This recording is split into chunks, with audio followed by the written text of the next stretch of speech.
Hi, my name is Nikita, I am 33 years old and I suffer from movie impotence. I rarely find joy in watching movies anymore.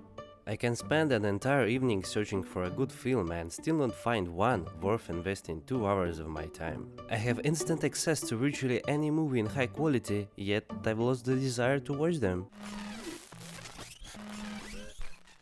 If you open Netflix, click on the first movie you see and have a great time, this video is not for you. But for the rest of us, in this video I'll try to figure out why watching movies have become boring and, most importantly, how to rekindle your interest in films. Let me say right away that I'm not here to discuss whether movies have become worse artistically or whether they are overloaded with agendas.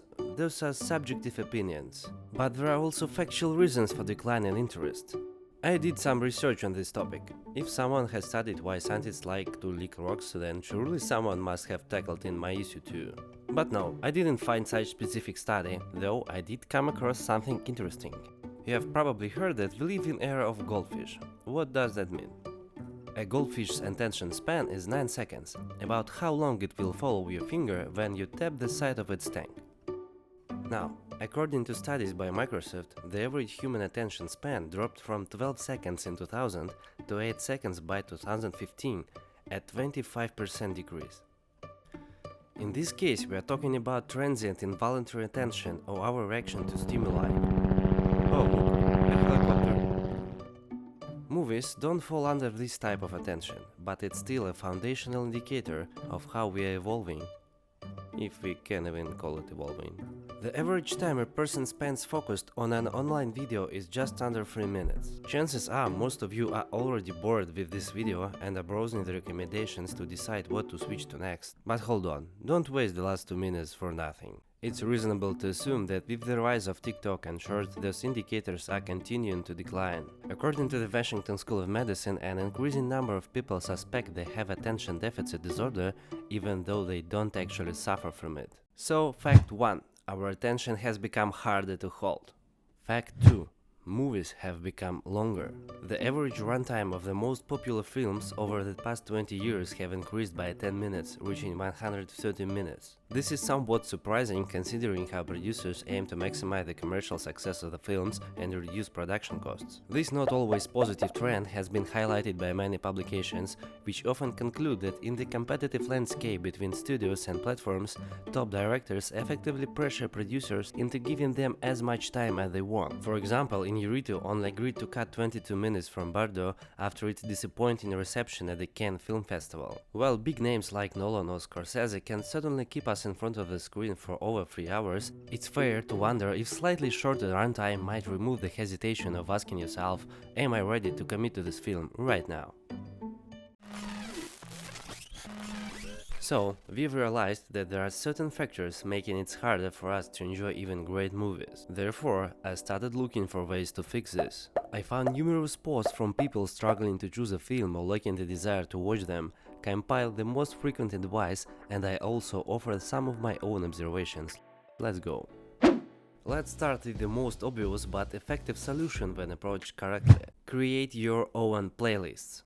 Don't rely on finding something in online rankings right before watching. Sure, IMDb or Rotten Tomatoes top lists are filled with noteworthy films, but can you randomly pick any of them without hesitation? No. This one's black and white, not in the mood. This one about terminal illness. This one about the horrors of the war. Very few films from top will match your current mood. Additionally, many movies you might love will never make it into these rankings. For example, when it comes to comedies, I enjoy dumb films with primitive toilet humor, but such movies rarely earn a rating above 8. If you rely on a filter like that, these films will simply fall through the cracks. A crucial rule for creating a playlist: only add movies you genuinely want to watch. I've seen countless comments from people saying they have a playlist with thousands of movies and end up needing a separate system just to choose a film from their own list. It's not much easier than picking from an entire streaming library. Instead, create a curated playlist with a limited number of movies organized by genre or theme. This way you'll always have a film ready to match any mood. Additionally, as you check off movies from your list, you'll get a sense of accomplishment, which can provide extra motivation to keep watching films. If you're not sure where to create your playlist, I'll leave a few options in the description. and if you already have your favorite way, share it in the comments, it could be helpful. You might rightfully point out that selecting movies from a playlist is a challenge in itself. I'll share some tips on how to tackle that a bit later, but for now, here's another simple and practical piece of advice. Try improving your setup for watching movies. The worse your current setup, the easier it will be to apply this advice.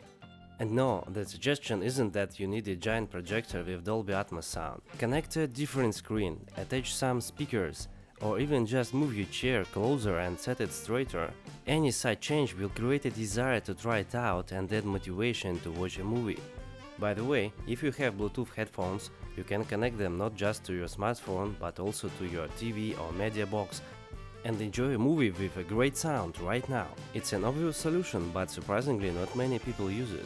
Watching with headphones not only enhances the experience but also helps you focus better on the film and reduce distractions. Tip number 3.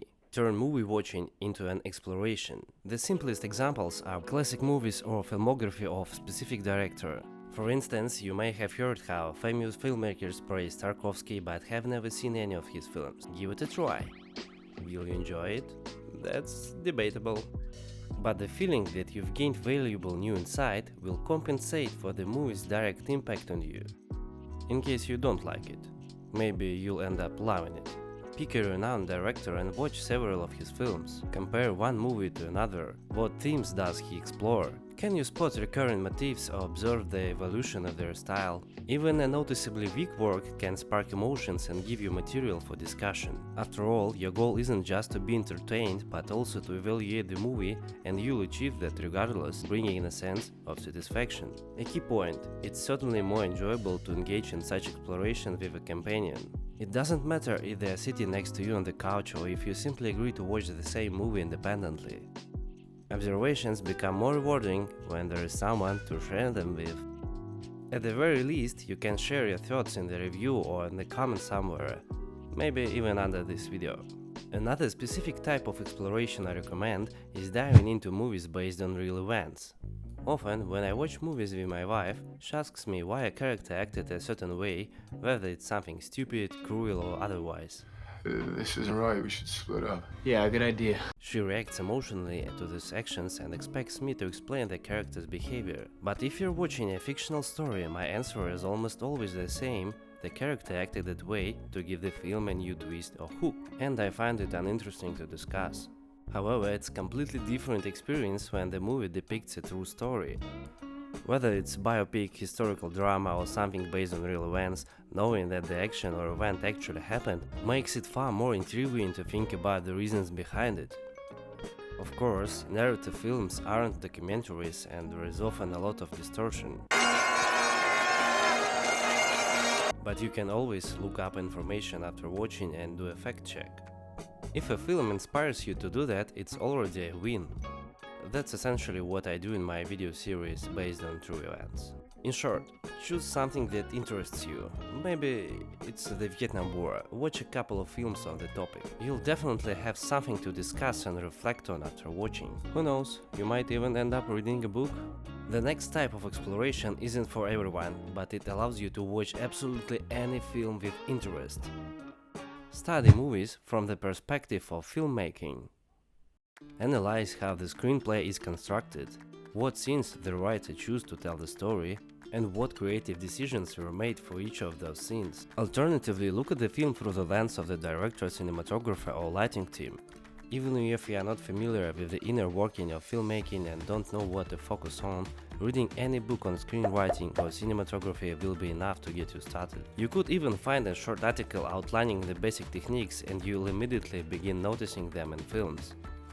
The last piece of advice I'll give you might just be the most important one. You don't know what you like. Have you ever noticed that a movie playing on TV often feels more engaging than one you picked yourself?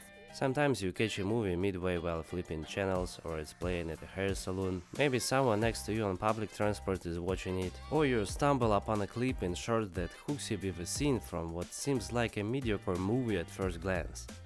Why does this happen? It's simply because it's an interesting movie for you.